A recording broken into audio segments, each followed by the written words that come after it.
Ici, tout commence l'épisode 1290. Carla face au vide. Pourquoi elle ne reconnaît plus Bérénice? Est-ce un effet secondaire du coupe-fin? Carla rompt ses fiançailles avec Bérénice. À la colloque des Marais, Rose essaye de convaincre Carla de manger un morceau pour le petit déjeuner. Mais celle-ci est bien trop occupée à écrire une lettre à Bérénice, dans laquelle elle affirme qu'elle va très bien et qu'il est inutile d'annuler leur mariage. Rose tente alors d'évoquer les dangers du Petrovac. Carla rétorque qu'elle gère très bien la situation. Sur ce, Bérénice vient pour lui parler. Elle n'a pas changé d'avis concernant le report du mariage. Tant que Carla ne sera pas guérie, elle ne veut pas l'organiser. Malgré tous ses efforts pour lui assurer qu'elle n'est pas malade, Carla se rend compte qu'il n'y a rien qu'elle puisse faire qui rassurera sa petite amie. Elle décide donc de lui rendre sa bague de fiançailles. Pendant ce temps, Colleen culpabilise de ne pas avoir compris la souffrance de sa cousine. Elle se rend compte que ses remarques grossophobes n'étaient pas personnelles, mais qu'elles étaient dues à sa dysmorphophobie. En cours, la chef Guinaud prend Carla à part car elle voit bien qu'elle n'est pas en forme. Elle l'incite même à se confier sur ses troubles du comportement alimentaire. Mais Carla est toujours dans le déni. Elle retourne à son plan de travail, où Malik insiste pour qu'elle goûte leur préparation. Carla refuse catégoriquement. Elle s'éloigne un peu des autres élèves pour se faire une injection de Petrovac. En revenant à son plan de travail, elle bouscule Bianca et fait tomber son tube de Petrovac par terre. Bianca le ramasse et l'affiche devant tout le monde. Bouleversée, Carla quitte l'atelier. Témoin de la scène, Jim est très inquiet pour elle. Après les cours, il alerte Bérénice, Constance et Rose de la situation, car personne n'a revu Carla depuis. Dans les affaires qu'elle est aussi amenée des affaires qu'elle a laissées, Constance découvre un carnet dans lequel elle note ce qu'elle mange tous les jours, au gramme près, c'est-à-dire quasiment rien. Bérénice et Rose se rendent au marais pour chercher Carla.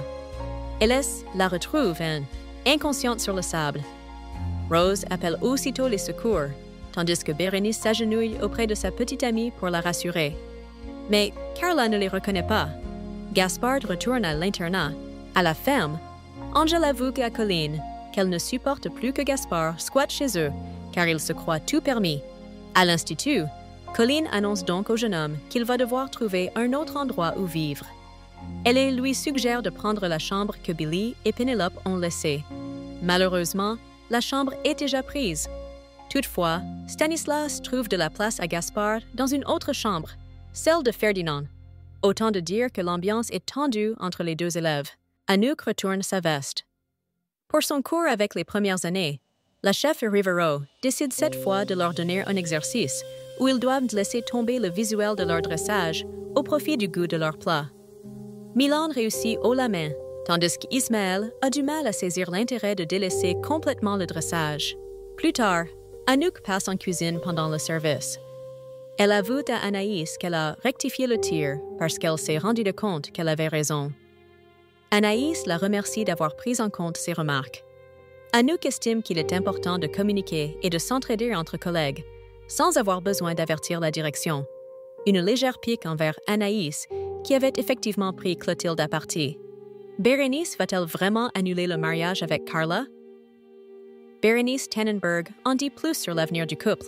Carla est-elle tirée d'affaire comme elle le prétend dans « Ici tout commence » alors que Anaïs, Julie Zassoust, a une nouvelle rivale.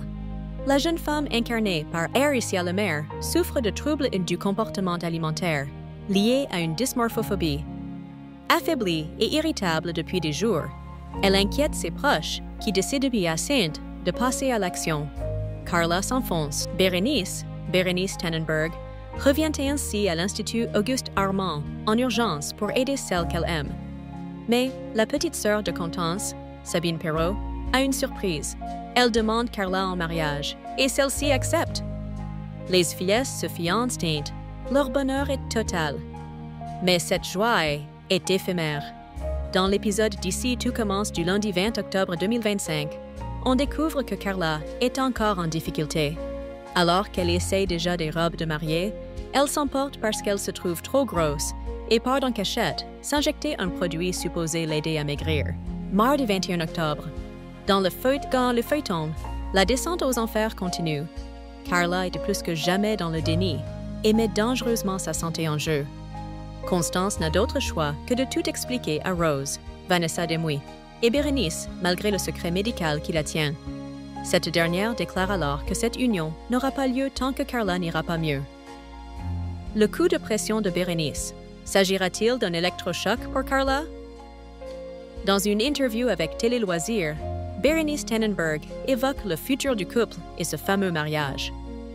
L'interprète de Bérénice déclare « Mon personnage est heurté par le comportement de Carla vis-à-vis de Joséphine, Lucie Fleury, Andy Heller.